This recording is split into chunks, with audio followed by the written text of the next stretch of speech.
Sem sombra de dúvidas, o Photoshop é um dos programas que mais aparecem aqui no canal. E isso não acontece à toa ou sem ter algum planejamento ou algo do tipo. Fato é que o Photoshop com certeza é um dos programas que mais tende a nos auxiliar durante a nossa carreira, nossa trajetória, seja ela acadêmica ou já profissional, e que com ele a gente consegue chegar a resultados como esse de forma muito simples e muito rápida. Então hoje eu quero compartilhar com vocês 15 dicas e ferramentas e, enfim, 15 assuntos e possibilidades que têm me ajudado a chegar a resultados como esse desde o período acadêmico até agora, no momento profissional, e que eu espero que possa te ajudar também no seu processo e que você possa compartilhar com outras pessoas que possam se interessar. E a 15ª delas é uma que pode ajudar muito você se você não tem o hábito de organizar os seus PSDs, né? Os seus arquivos de Photoshop. Enfim, fica aqui no vídeo que a gente vai ver muita coisa bacana por aí. E aí, vamos juntos? Para inserir uma planta em uma prancha, você tem que prestar atenção em um ponto muito importante. É importante que, para que essa escala seja mantida, você tenha ambos os desenhos na mesma qualidade, na mesma resolução.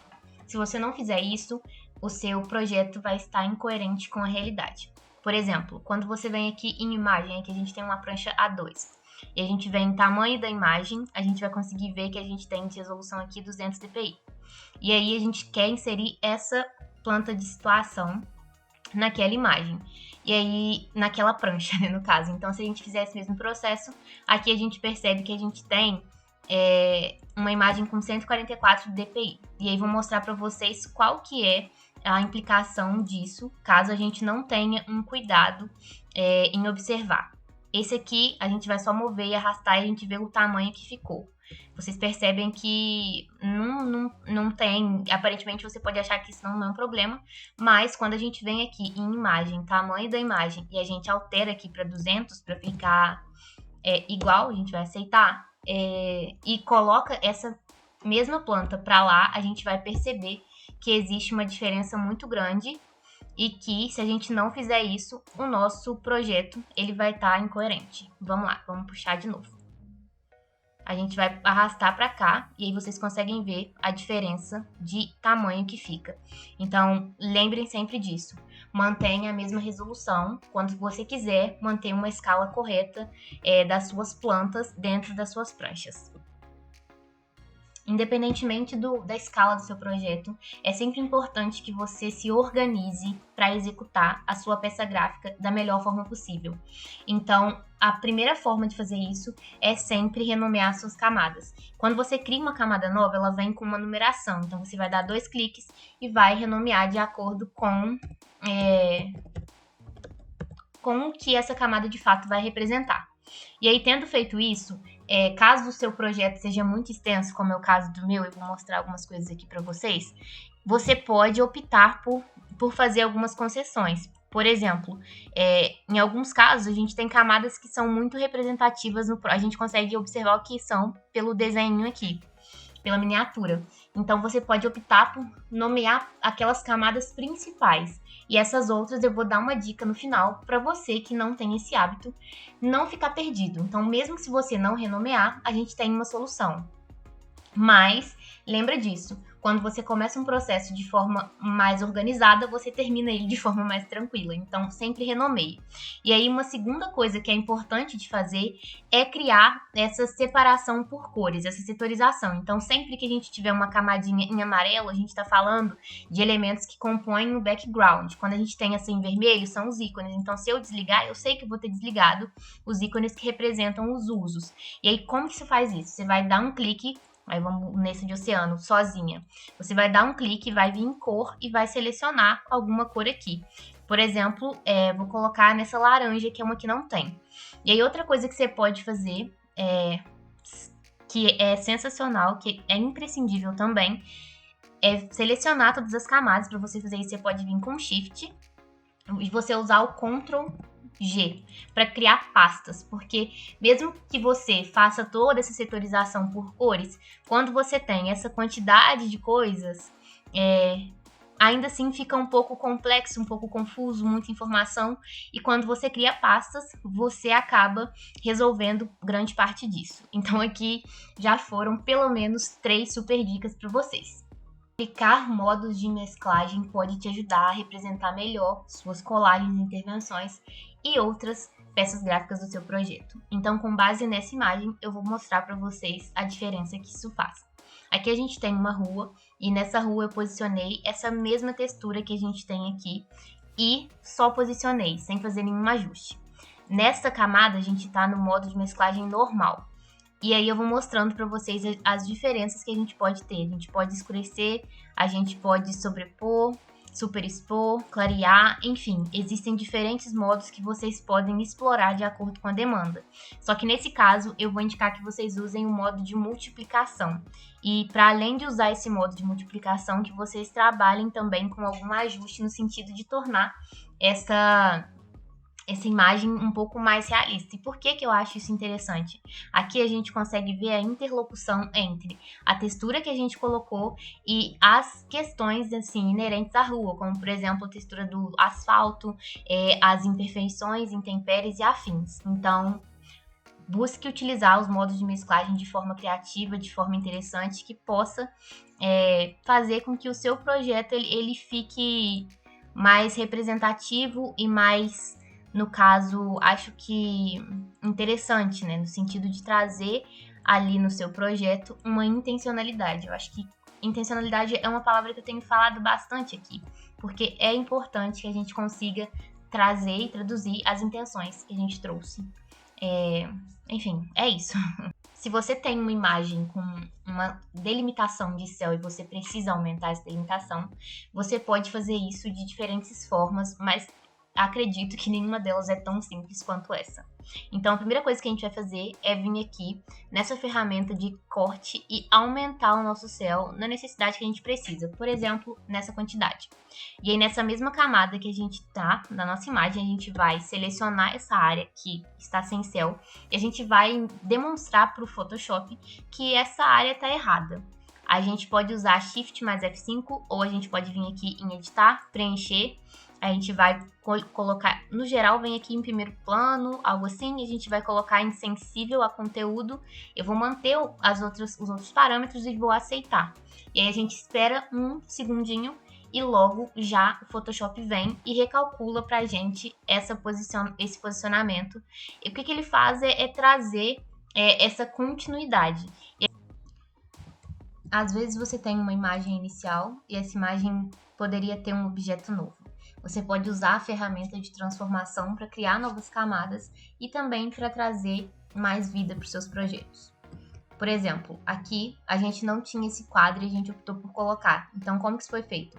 Utilizando uma ferramenta de desenho e depois utilizando Ctrl Alt T para poder reposicionar aqui essa imagem de acordo com o desejo e a intenção do projeto. Então, a gente vem em Ctrl Alt T e depois a gente pode escolher aqui qual é o tipo de transformação que a gente quer fazer. A gente pode só escalar, então girar primeiramente, que ele foi, Ctrl Alt T de novo. Se sair, a gente pode só aqui, ó, quando a gente fica só escalar, ou a gente pode fazer o que eu fiz, que foi distorcer e fazer com que essa imagem ela ficasse ali na perspectiva correta para o que eu queria demonstrar. Então, essa é uma outra dica. Em alguns casos, você pode converter essa textura em objeto inteligente, porque assim você vai conseguir depois mudar a sua textura, enfim. Pode ser uma dica e uma coisa pra gente mostrar nos próximos vídeos. Mas para fazer isso, a gente vem aqui com o botão direito em converter em objeto inteligente. E a gente já tem um Smart Object. E a gente pode fazer mais ajustes com isso. Quando você precisar fazer plantas humanizadas ou outros tipos de representações onde você precisa de praticidade e você quer manter resultados de excelência, você pode criar padrões e utilizar esses padrões como formas de preencher pisos, fachadas, né, no caso paredes, elevações, que são fachadas, cortes, enfim, muitos outros desenhos. E como que isso é feito? A gente vai pegar algumas texturas, eu vou trabalhar hoje com essa daqui em específico, mas eu trouxe outras para trazer um pouquinho do que essa imagem aqui ela me traz, né? Eu peguei essa imagem, mas eu vou mostrar essa textura aqui, que é a mesma que tá lá fora. Então, a gente vai usar os padrões, e para fazer isso é muito simples, é editar, definir novo padrão. Então, a gente vai vir aqui na imagem, editar, como eu falei, definir novo padrão. Tá feito. Quando a gente voltar aqui, o que a gente precisa fazer? Na nossa camada, a gente vai selecionar a área que a gente quer. Por exemplo, eu quero essa área aqui, que é a área de serviço, né? Lavanderia. Então, a gente selecionou. Então, aqui tá demarcando onde vai ser o nosso piso. A gente vai vir aqui nesse ícone que eu sempre falo, que é a nova camada de ajuste. A gente vai vir com preencher com padrão. Ele vai ficar aqui nesse padrão, que é o padrão que vem, e a gente vai vir aqui selecionar o que a gente baixou, o que a gente inseriu.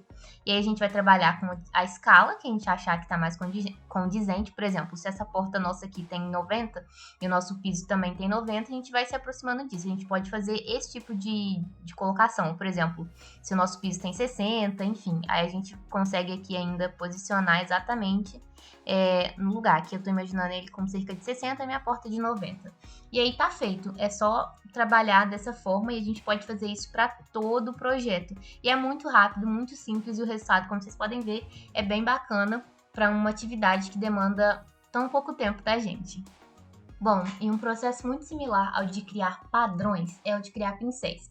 Para fazer isso, vocês vão pesquisar ou buscar assim, algum PNG que vocês queiram trabalhar, vocês vão vir em editar, definir novo, pincel.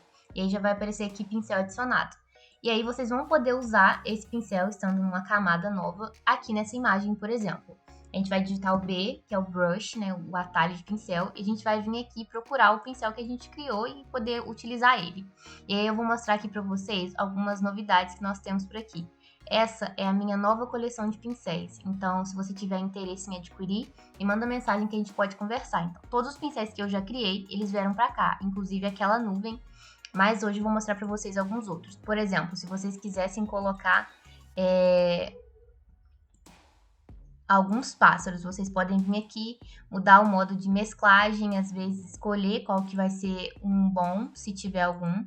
Se não, a gente pode trabalhar com outras questões, como por exemplo, igual esse aqui eu já gosto, de luz indireta, que ele fica lá, mas a gente pode vir e fazer alguns outros ajustes, voltar no normal, voltar lá na nossa imagem, a gente pode vir em filtro, borrão, desfoque de movimento para a gente trabalhar aqui com algumas questões, como o nosso pássaro ele tá voando, ó, quanto mais a gente mexe assim, mais a sensação de movimento a gente tem. E aqui a gente pode diminuir a opacidade, eu acho que já vai ajudar a gente a trazer um pouco mais de realismo e ainda assim manter essa representação no nosso projeto. Para além disso, uma outra dica aqui que vem junto é uma forma da gente melhorar as nossas representações de escalas humanas dentro de uma imagem. O que eu quero dizer com isso? Por exemplo, deixa eu ligar aqui todo mundo, desligar. Eu quis trazer essa escala humana para cá. E aí vocês podem perceber que ela destoa bastante da imagem, né? Que a gente tem uma imagem mais fria, mais azulada, e ele é uma imagem mais quente. E o que a gente pode fazer quando a gente tem esse tipo de representação é trabalhar com algumas questões como imagem. A gente tem aqui, selecionando a camada, 3 parâmetros que a gente pode tentar utilizar, que é tom automático, tom, contraste e cor automática. Se ainda assim você não chegar a um resultado que você goste, porque é muito disso, de teste e da demanda, você pode vir em ajuste e trabalhar com equilíbrio de cores, que foi o que eu fiz. Eu aumentei um pouco o azul dessa imagem, porque é uma imagem mais azulada, para compensar esse tom quente amarelo pitável, eu pendi pro lado azul. E outra coisa que eu fiz foi vir em ajuste, matiz e saturação e diminuir um pouco a saturação e a gente chega nesse resultado. Então, trabalhar nesses parâmetros também é bastante interessante para ter imagens mais harmônicas e mais interessantes de um ponto de vista de construção, de pós-produção. Se você quiser mudar o estilo de representação de algum ponto do seu portfólio ou então da sua prancha, você pode usar a ferramenta Inverter para fazer isso. E eu acho muito bacana, porque traz umas possibilidades assim, que às vezes a gente não espera que possa gostar, mas que no final se tornam as queridinhas do nosso coração. Então eu vou mostrar para vocês um processo, eu já tenho um vídeo aqui mostrando outras formas de fazer isso e também com outros tipos de peças gráficas, mas aqui a gente tem 2 cortes humanizados que tem esse tom mais alaranjado e azulado, que é parte do meu projeto. Mas caso eu quisesse trazer isso de uma forma, num tom negativo, numa cor diferente, bastaria eu vir aqui, eu dupliquei a camada pra gente depois fazer uma comparação, mas nem precisa. Então a gente vai vir aqui na nova camada de ajuste e a gente vai clicar simplesmente aqui em inverter. E é só isso que a gente precisa fazer para ter uma representação completamente diferente. Então, com um só projeto, a gente consegue trazer diferentes tipos de formas de representação. A gente pode desligar aqui e ver as 2 formas que a gente tem. E aí, me contem o que vocês acharam dessa. Se vocês já fizeram isso e como ficou. Basicamente, ele vai inverter as cores, né? Então, onde era laranja, ficou azul. Onde era azul, ficou laranja. Enfim, onde era branco, preto e por aí vai. E assim, é sensacional, né, galera? E outra forma que a gente tem de transformar algumas representações gráficas é usando matiz, saturação, que é a minha ferramenta queridinha, porque ela abre muitas possibilidades. Então, por exemplo, nesse mesmo corte que a gente tem essa opção invertida, a gente poderia vir em imagem, ajustes, ajustes, matiz e saturação, matriz e saturação, enfim, e fazer simplesmente esse correr aqui. E a gente já veria essas outras transformações acontecendo. Às vezes você não quer mudar tanto o fundo para preto, mas você quer talvez ter uma tonalidade diferente nas nuvens e nas caixas d'água, enfim. E aí você consegue fazer isso por aqui. A gente pode trabalhar também com elementos mais saturados e menos saturados. Eu tendencio a trabalhar com coisas menos saturadas, mas enfim, é bem bacana e é uma possibilidade também interessante de se trabalhar. Então, a gente pode aceitar e a gente vê que com simples ajustes a gente já tem aqui 3 tipos de representação gráfica muito diferentes. Então, vamos lá. 1 é essa original, 2 é essa aqui onde a gente fez um ajuste de matiz e saturação e 3 é a nossa peça gráfica invertida.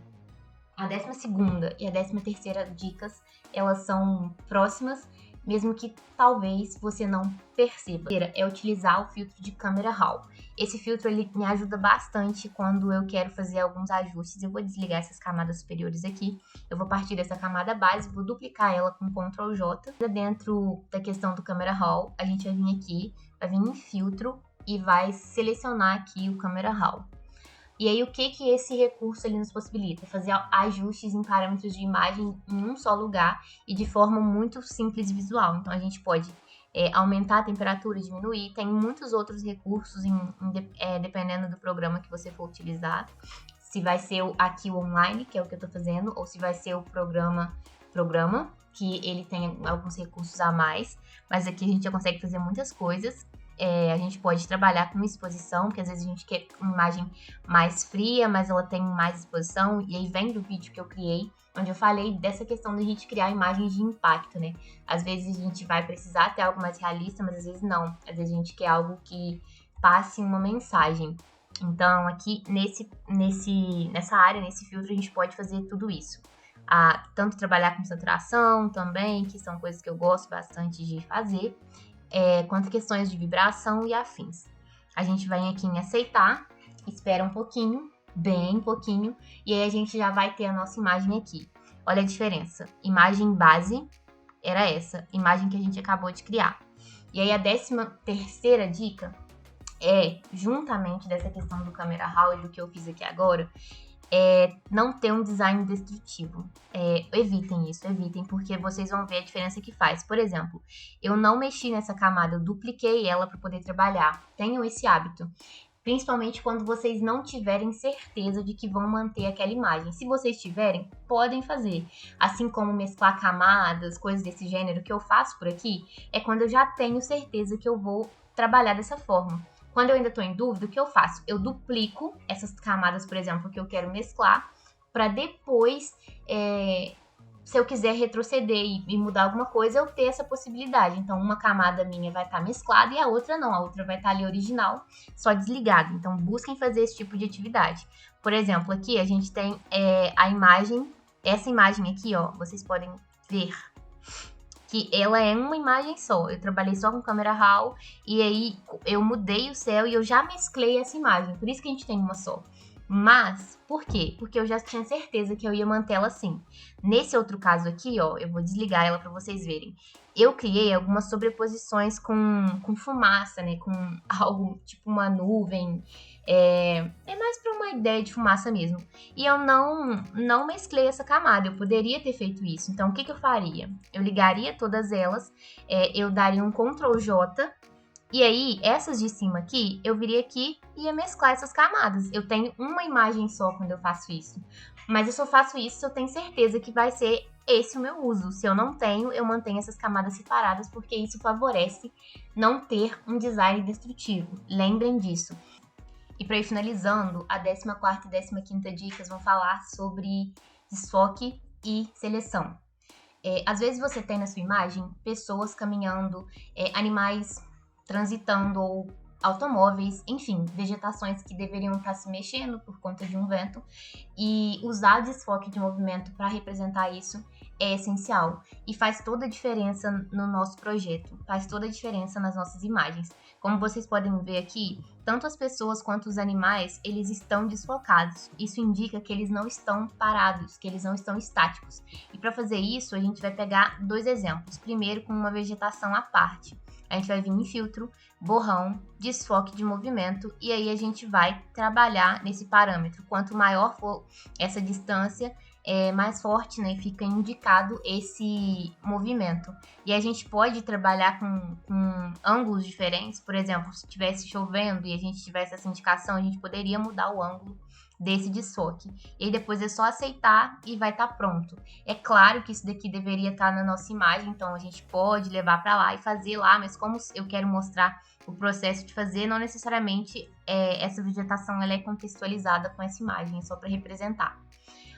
Outro caso que a gente poderia fazer seria para mostrar algo muito simples. Por exemplo, esse animal ele tá parado, mas poderia ser que tivesse uma brisa na nossa representação vindo sobre ele. Então, mesmo em elementos parados, às vezes a gente pode trabalhar com desfoque de movimento, só que de forma mais simples, né? Algo menos chamativo. Por exemplo, esse é um desfoque que a gente tem muito pequeno, ele é quase imperceptível, mas que faz toda a diferença para quem trabalha com representações, para quem tem essa vontade de ter representações mais ricas, porque assim a gente consegue, nos mínimos detalhes, trazer intencionalidade, que é uma palavra que eu tenho usado bastante aqui, porque em alguns casos eu sinto falta e acho que vale a pena ser mencionado. E se você ficou aqui até o final e você tá lá pensando no que eu disse que seria a 15ª dica, e você não tem o hábito de nomear camadas, como às vezes acontece comigo, por exemplo, se eu tiver muitos elementos parecidos, como as árvores nesse caso, eu vou jogar às vezes, em alguns momentos, não sempre, mas assim, acontece, tudo isso dentro de um grupo. E aí eu sei que o que tá ali são as minhas árvores, e às vezes eu não nomeio. Para elementos como essas aqui, ó, que são as maiores, é fácil, porque você consegue ver na miniatura, como eu já falei. Mas e quando isso não acontece? Então, vocês vão poder vir aqui em seleção, e se você não tiver com essa opção aqui de seleção automática ativada, ó, você não consegue encontrar a sua camada. Eu até mexi aqui sem querer. Mas vamos supor que eu estou em uma camada aleatória aqui, talvez até nessa base aqui, que eu acho que vai ser mais interessante. Então, se você não tiver selecionado esse íconezinho, você não consegue achar, mas a partir do momento que você clica, ó, eu selecionei aqui, já me levou direto para os pássaros, vocês viram? Eu selecionei aqui, me levou direto para as pessoas, tanto é que eu posso desligar para vocês terem certeza disso. Eu selecionei aqui, me leva direto para o animal. Enfim, isso aqui é sensacional para quando a gente não nomeia, então. Até que você pegue o hábito de nomear, você pode usar esse tipo de ferramenta para facilitar a sua vida. Eu acho que é importante que a gente tenha essas possibilidades, porque nem sempre a gente vai ter o tempo de ficar ali nomeando, eu sei que a nossa realidade é complexa, né? Tanto enquanto acadêmicos quanto como profissionais, às vezes o tempo é curto. Então, enfim, vou sempre trazer aqui novas possibilidades de que vocês possam trabalhar nas mais variadas situações. Bom, e por fim, para finalizar, eu sempre gosto de trazer novidade aqui. Esse é o intuito do canal, o canal existe para ajudar você a chegar em representações novas, em novas possibilidades. E hoje eu comecei a trabalhar usando o Milanote. Então, eu produzir o vídeo usando ele como um norteador para fazer tanto roteiro, para peças gráficas, cores e afins. E se vocês tiverem interesse em saber um pouquinho mais, me contem aqui que eu posso trazer. E outra coisa que eu vou fazer é disponibilizar sempre agora nos meus vídeos esse organizacional no nosso ponto de contato lá no nosso site, junto com outros recursos. Bom, esse conteúdo ele vai ser disponibilizado gratuitamente, mas lá também tem alguns conteúdos que você pode se interessar e pode adquirir de forma paga. Enfim, clica lá para você conhecer, se você quiser ficar com esse material também, e outros que eu já trouxe por aqui. A gente vai ter agora esse canal mais direto, além do nosso grupo do Telegram, que vocês são super bem-vindos. Esse canal mais direto de ter um espaço para que vocês possam baixar as coisas que eu trago aqui e possam reproduzir aí no espaço de vocês, da maneira de vocês, enfim. É isso, pessoal. Bastidores. Bom, se você ficou aqui até agora, você já sabe. Não deixe de curtir, de comentar, de se inscrever aqui no canal e de me contar o que você gostaria de ver de novo por aqui. Estou muito feliz com todos vocês aparecendo, interagindo e com certeza muitas coisas que vocês já me pediram estão em encaminhamentos. E agora o Help Arc tem uma novidade. Nós temos um espaço onde você pode se aproximar um pouquinho mais de nós e eu vou deixar o link aqui do nosso site. Tanto na descrição quanto no comentário fixado, para que você possa ir lá conhecer tanto a história do canal, quanto os produtos que a gente tem, os serviços que a gente oferece. Se você tiver interesse, conversa com a gente que estamos aqui para isso. Logo logo a gente tem um produto muito novo e muito interessante que sempre me pedem e fiquem de olho que vem coisa muito boa por aí. É isso, como sempre, vamos juntos, vamos longe, pessoal. Até a próxima e tchau, tchau!